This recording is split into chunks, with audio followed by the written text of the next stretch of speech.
Hey, everybody. This is Caleb with KingsAdvisors, and wow, just wow. We're here today to talk about the National Treasure Show, Edge of History. And I will be honest, I was kind of looking forward to this. I thought, how do you mess this up? You can't mess this up. It's literally what a bunch of people have been asking for a decade. National Treasure 3. Give it to us. Well, they say, we're just going to make a show. And then the trailer came out and it was so poorly received. They said, oh, no, we're still making National Treasure 3 with Nick Cage. They've all signed on. Don't worry. So it came out this morning at 3 a.m. East Coast. And so I woke up, I watched it, and this is the worst thing I've seen in years. I didn't really watch Rings of Power that much. I watched the first 2 episodes. It was bad. I haven't watched any of the Star Trek stuff. Haven't watched Santa Claus yet. Haven't watched Willow. This. Haven't watched Andor. I watched Obi-Wan. I wasn't a huge fan, but it wasn't, for me, as terrible as a lot of people thought it was. But this, I draw the line here. This is hot garbage. And we're gonna start. What I was tempted to do an EFAB with this, like Mahler does, but I'm not going to do that. We're going to start with this. Oh wait, no, I didn't do it right. I did not click. You have to click the share system audio. Okay, now we should be able to hear this.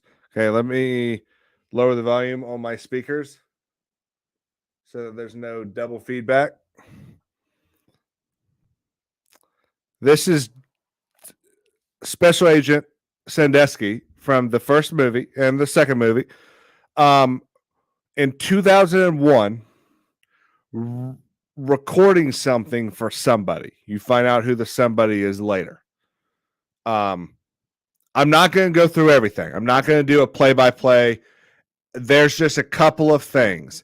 And I'm going to show this for a reason.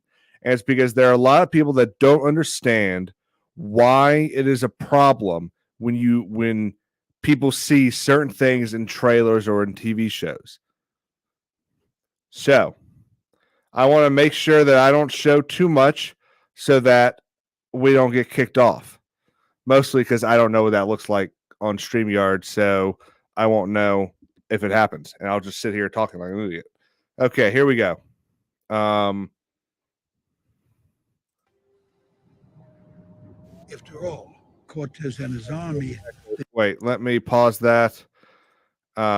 Put English. I love how the Chinese options are up at top. English subtitles, even though it is in alphabetical order. Okay, so that I know for a fact. Okay. So there's 2 big things that he says in this that are garbage. And we'll start right here. I think 10 seconds is about the max I can do at a time. So we will find out. Many started to believe the treasure was a fairy tale, a myth. After all, Cortez and his army, they decimated the Aztec Empire when they invaded Mexico in 1519. All right, that right there. That's the first thing. Dan, let me know if you were able to hear that. I want to make sure I got it right before I start monologuing here.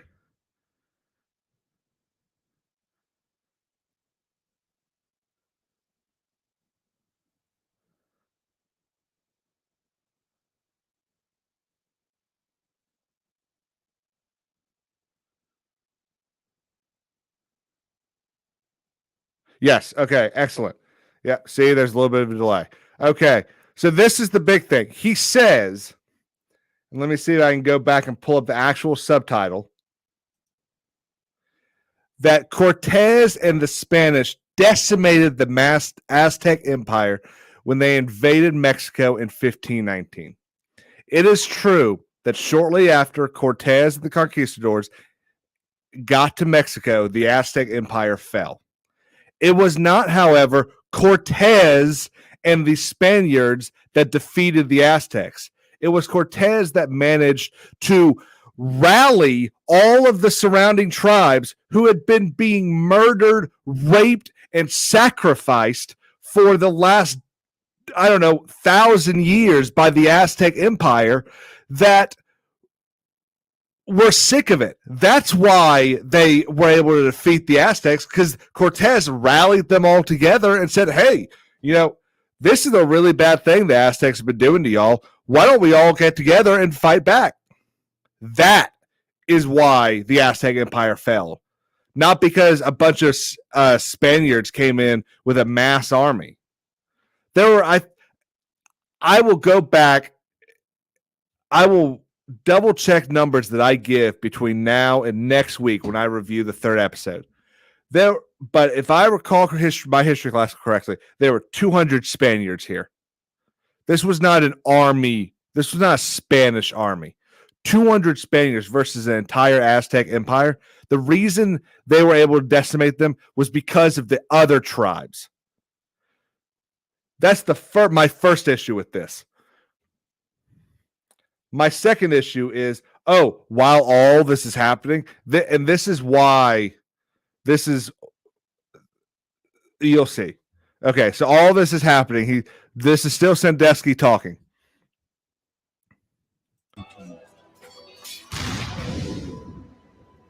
But the Freemasons recently got proof that an underground network of indigenous women secreted away Montezuma's treasure. Okay, let's first talk about the idea that Montezuma or any leader in the Aztec Empire would have trusted their women to do this. First off, no matter what some history book today says about Incan, Aztec, Mayan, or Olmec cultures, they were not matriarchal societies.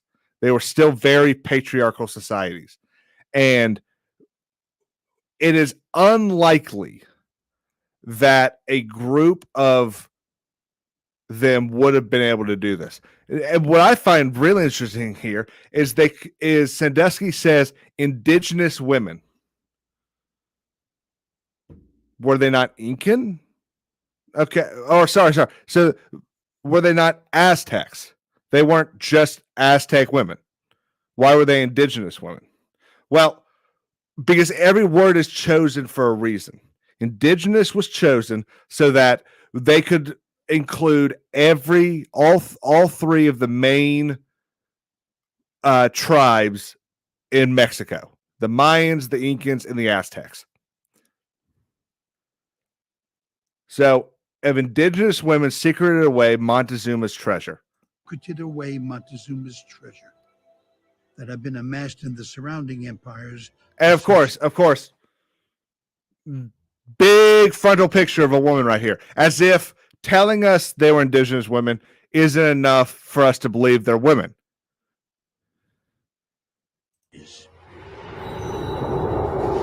After the woman and the woman, they divided clues. Sorry, my thing was over. I couldn't see what it said.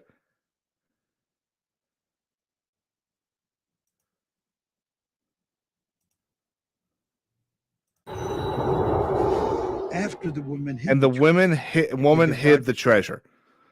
All right, so you have now said woman two different times in. Now that's weird because we have these things called pronouns, like they. Right there, see, they say it right there. They, or he says it. They divided clues to its locations in 3 different relics. Okay, well, so you're okay using they right there. Why didn't you use they the first time when it was actually grammatically correct? So that you could constantly reinforce woman, woman, woman, woman, woman. Now, what I need to say, as I'm sure I sound kind of crazy right now, is there's nothing wrong with having female-centric characters. There's nothing wrong with having stories driven by females. There are a bunch of them. They're really good movies sometimes. The problem is, for instance, let's go to the first woman. Jennifer Lawrence. The Hunger Games movies weren't bad. I enjoyed them. I liked them. I saw every single one multiple times. Does that mean that if Katniss Everdeen had been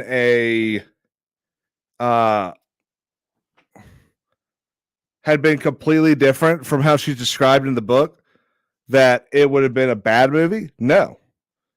Had they made the movie about how everything that's happening to her is because of what she looks like, yeah, that would have been a bad movie. And that's what we get now. Hang on one second, please. So already you've got these issues. Now, sure, this could just be a problem in the prologue. We've seen that before.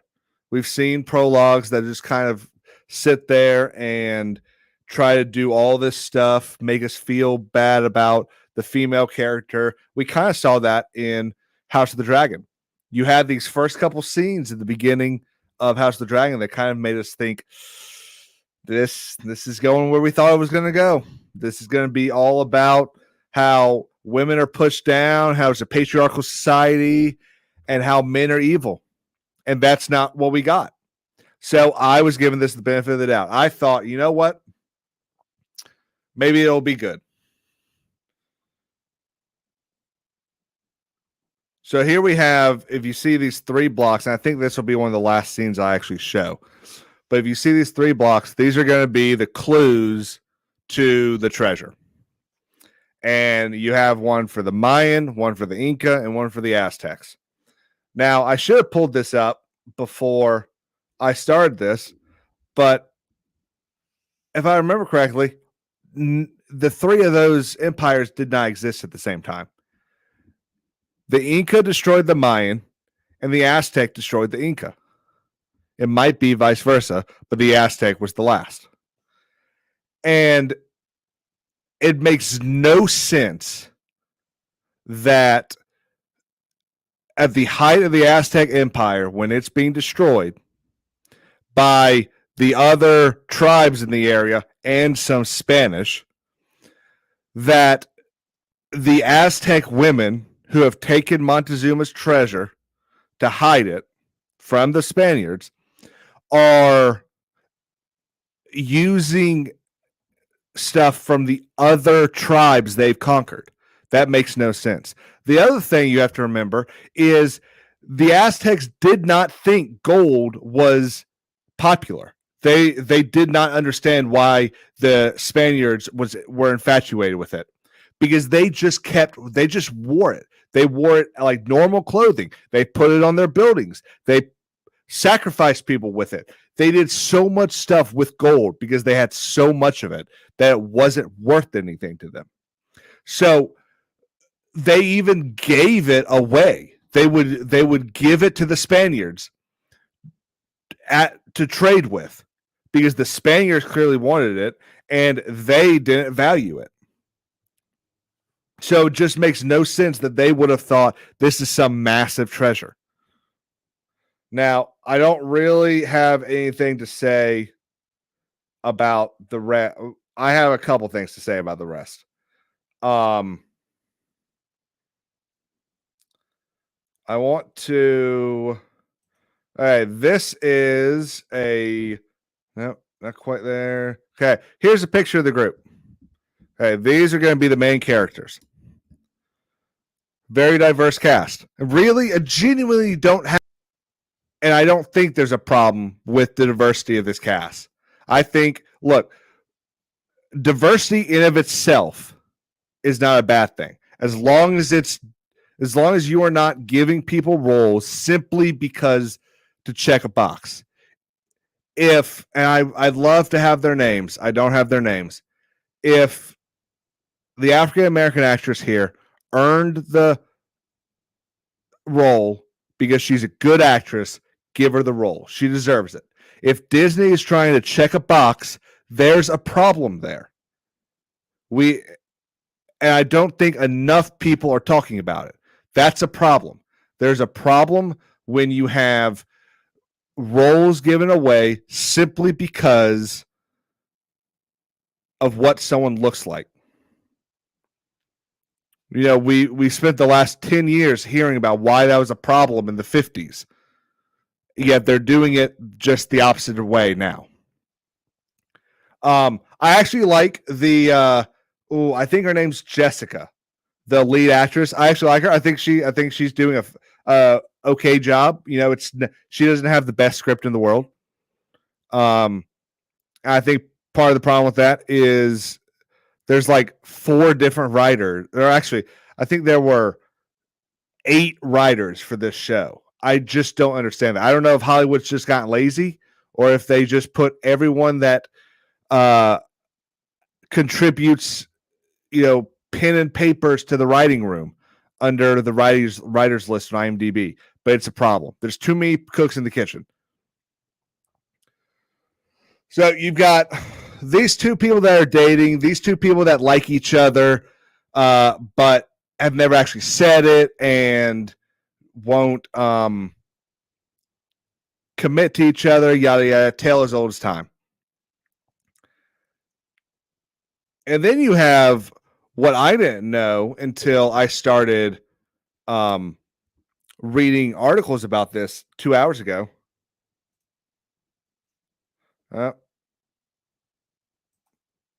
Catherine Zeta-Jones.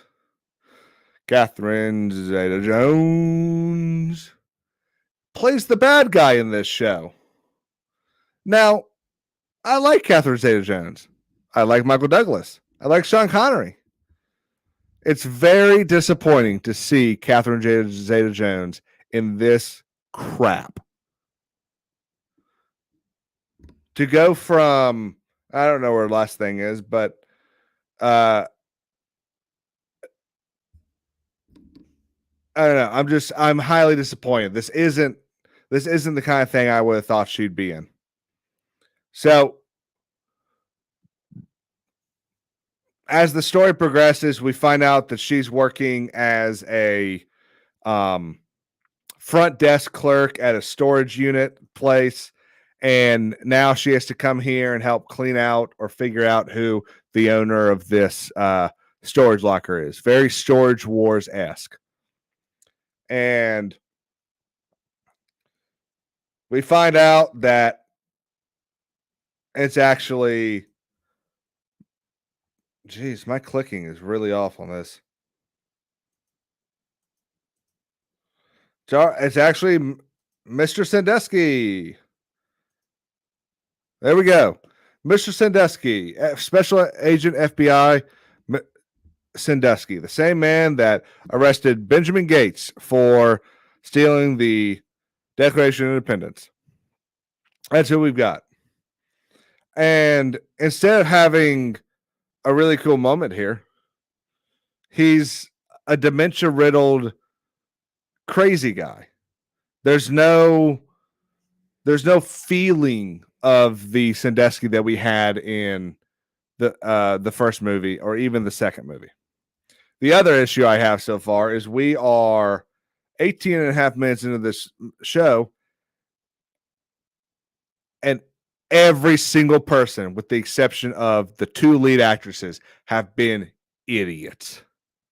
There is like 4 seconds of the other friend being semi-intelligent simply because he looks in a mirror and realizes, oh yeah, I could probably reach that with a rope.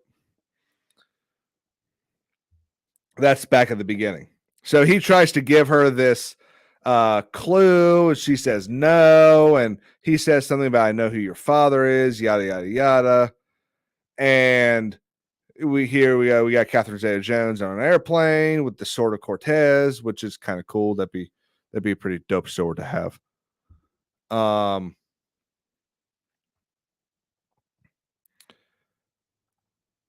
Let's see. And then they go to, and then of course, we have this. We have the moment in any show driven by women where it's time to look at sexy boys. So they go to this. Oh, by the way, they're in New Orleans. So They go to this bar in New Orleans where this guy who's actually Sandusky's grandson is playing, and they're just like, oh my God. Oh, he's so handsome. Oh, he sings so well. And it's just like, you know why the movies were good? Because they centered on an actual story that actually was cool. The idea that the founding fathers had placed a map on the back of the Declaration of Independence, the single most important document to human freedom in the history of the world. And this is all just crap. I mean, I'm doing a terrible job of reviewing this because it's crap. I sound like Shad. So they yell at each other. They're like, oh, I don't want to talk about my grandfather and all that stuff. And so she leaves and finds out that they're being followed by suspected FBI agents that are not actual. Yes, Dan. Women are allowed to objectify men. Men objectify women. Yes, it happens. But the issue is when you have an entire industry talking about how bad it is for men to do something and say that we shouldn't do it. And you have people saying, when this happens, I feel bad or I feel like I'm being targeted. And then you go and have the women in Hollywood do the exact same thing that you're condemning men for doing. It's a double standard and needs to end. So one of the other things that I think is very stupid in this show is right here as they're trying to get away from these FBI agents that aren't actually FBI agents. These two women, and I hate the way I'm saying women. I apologize. I'm sure it sounds degrading. These two females, that doesn't sound any better, enter a Masonic lodge. Now, I am not a Mason. I'm not a Mason. I don't know almost anything about them. One thing I do know is they don't allow women in their buildings. They don't allow women in the club. And even if someone wants to say, well, maybe this person feels like they're in danger and wants to protect them. Okay, sure. So you tell them they can sit inside and wait for the police or something. They enter the innermost sanctum. They enter the meeting room of a Masonic lodge. That would not happen. There's no way. This right here is the most unbelievable part of this show. The other thing that's really dumb, and it's another thing that Disney does a lot, is here is the artifact. Let me see if I can get to it. I'm trying not to actually play scenes. Okay, here's the artifact. I don't know how well you can see it. It is a obsidian cube with stuff on top that kind of spins. That's the cheapest looking obsidian I've ever seen in my life. It's also the fakest looking obsidian. There are better images later in the next episode. But it doesn't look ancient at all. It sure as hell doesn't look 500 years old.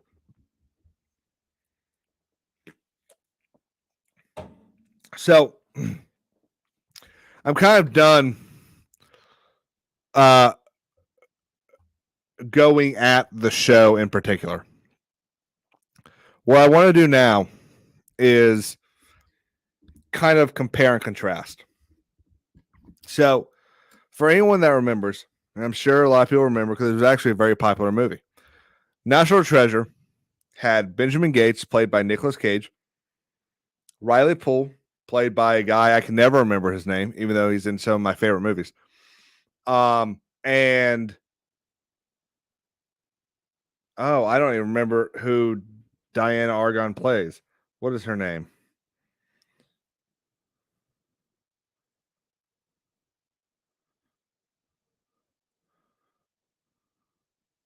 This is making for great TV right now.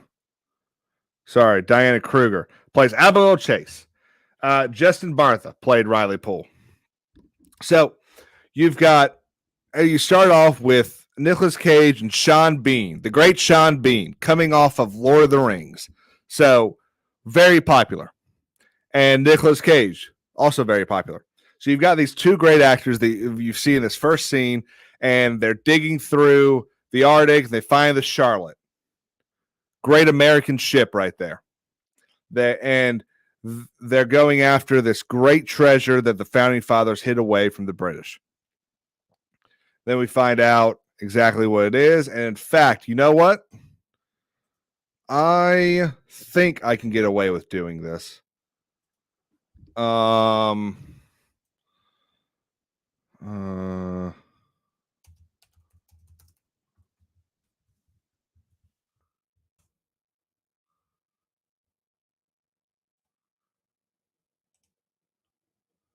right. Should have thought about this before I started doing all of this. Scrolling down. It'd be so much easier if Disney Plus was actually a competent website.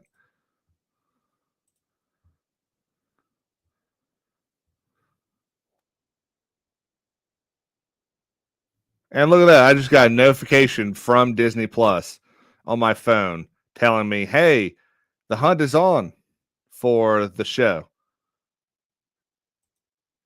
And we get this beautiful scene. And I'm not going to play a lot of it. And I'll probably skip through parts. He cuts his finger to bloody the thing. Templar and we see the legend writ, the stain affected, 55 in iron pin. Mr. Matlock can defend. Okay, let me pause that. Make sure I do some transformative here.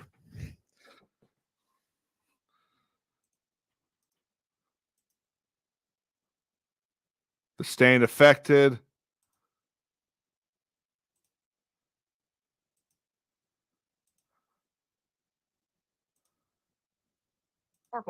He says it's they're trying to figure out the puzzle, and we get this. We get this great scene. I love this scene. It was mineral. No. It was firm. It was adamant. It was resolved. And I'm gonna pause it there just for a second so that the Disney Plus stuff doesn't pick me up. And so you're sitting there going, okay, well, what was resolved? What do you mean? And so we, the audience, are finding everything out as everyone else in the scene is finding the same stuff out. So there isn't a need for the show to look at us and say, hey, here it is. Here's the information. Like they do in the TV show. And they do in everything else everyone's making today. Mr. Matlack can offend. Timothy Matlack was the official scribe of the Continental Congress, calligrapher, not writer. And to make sure he could not offend the map, it was put on the back of a resolution that he transcribed, a resolution that 55 men signed. The Declaration of Independence. God, I love that. I love that scene. I've been a huge fan of American history since the first time I saw this movie. And even though so much of this movie is based in half-truths, it still does such a great job of telling a compelling story. You're sitting there the whole time on the edge of your seat, not necessarily wondering, will they find the treasure? Because obviously this is a Disney movie. They'll find the treasure. But wondering how they'll get there. What's the next clue? What's the next thing that we'll figure out? What's the next historical thing that's going to come up? And so you've got all this stuff that happens. And in order for them to get to the now infamous line, I'm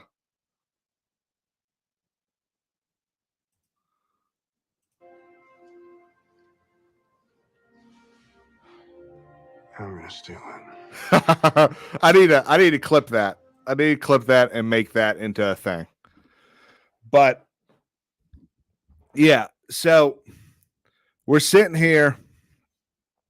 We've got this great story being told in this movie. And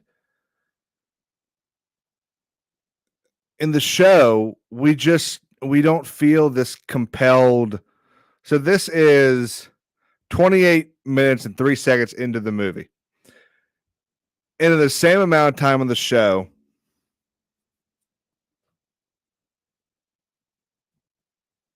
they haven't even met Agent Sandusky. And I get it. I get that, shows are going to be longer. The more stuff's going to happen in a TV show than it will in a movie.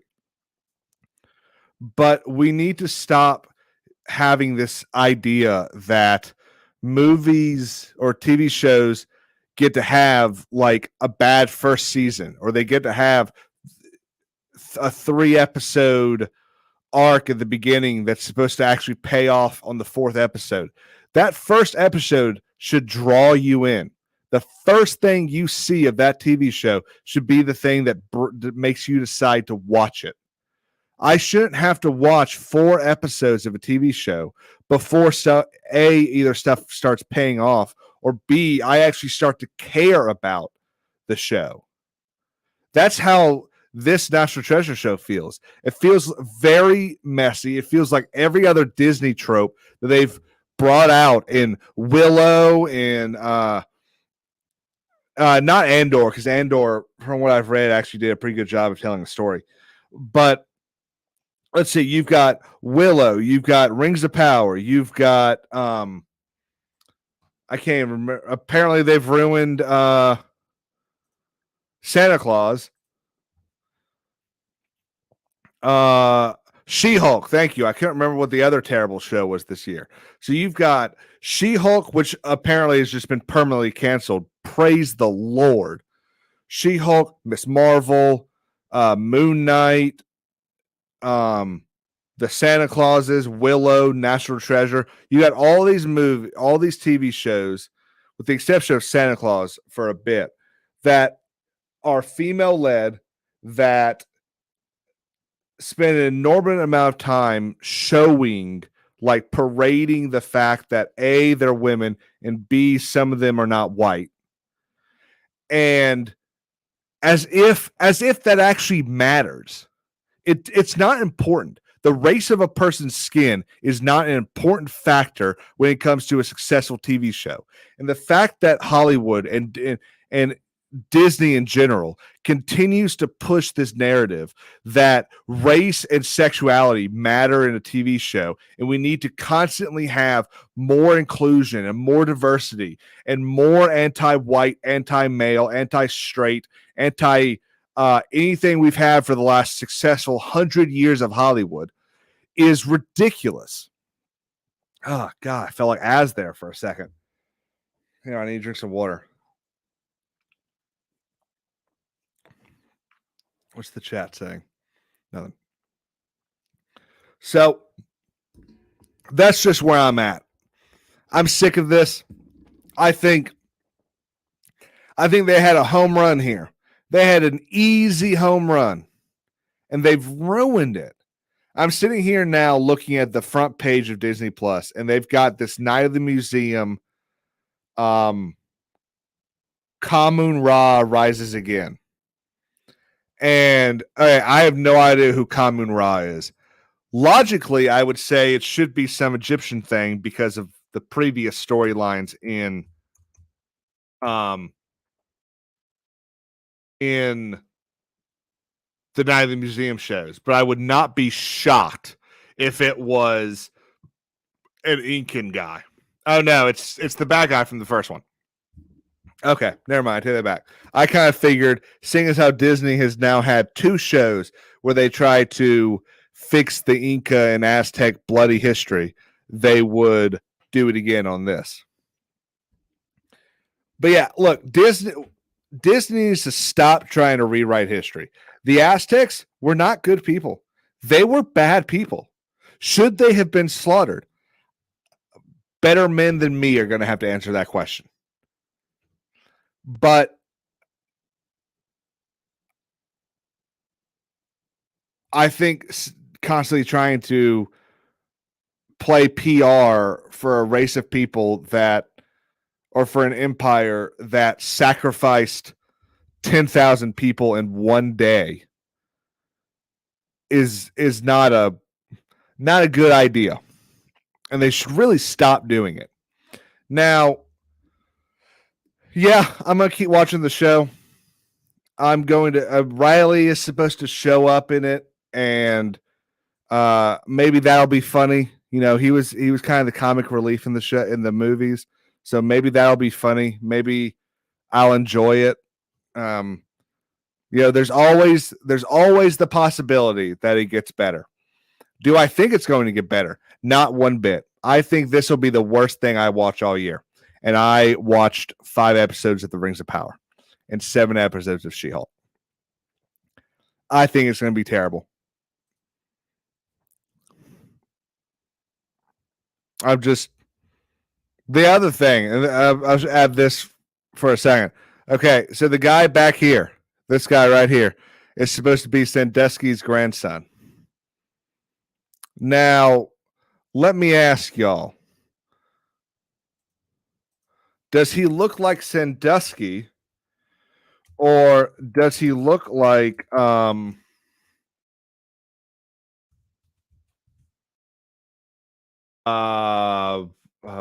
is he?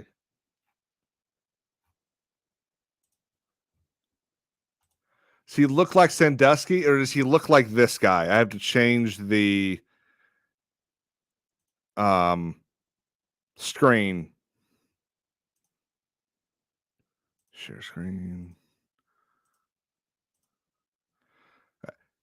Does this guy right here look like he's related to this man or this man?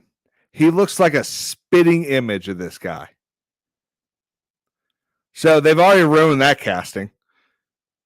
Yeah, we're gonna spend the rest of the time waiting to find out that guy's actually his dad. But the rest of this cast, you know, you've got this one guy that's all he's interested in is tennis shoes.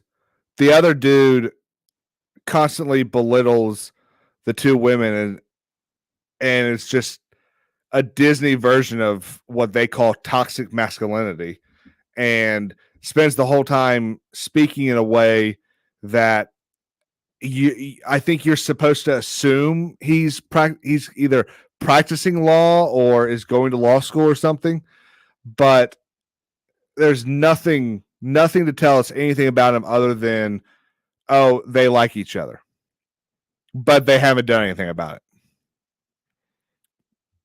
I don't know. I'm rambling now. I'm just highly disappointed with this show. I think in the future I will just record videos instead of making a live stream. I think next week Dan and I will be going live to discuss some other stuff. But in the meantime, you can catch me playing Generation Zero during the day, maybe at night, and follow us on Twitter at KingsAdvisors _. Thank you.